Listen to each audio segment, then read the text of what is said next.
Petrichor, widely defined as a pleasant smell that frequently accompanies the first rain after a long period of warm, dry weather.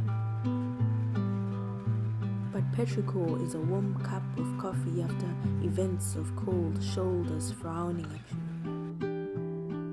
It reminds me of presents knocking at my door that they matter but not too much because you are present. But petrichor is a tap on my shoulder and a whisper lined with letters of assurance. I am here, do not fear, says the Lord. Petrichor. It is a sweet hello to my nostrils and a magnifier of God's creativity. It reminds me that if you are the one left behind, you are more than just leftover milk in a cereal bowl. But let's go back to the beginning.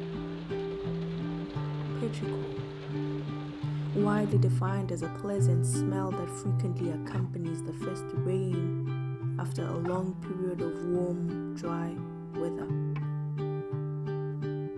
Petrichor, a reminder that the earth belongs to the Lord, a reminder that you are safe in His hands.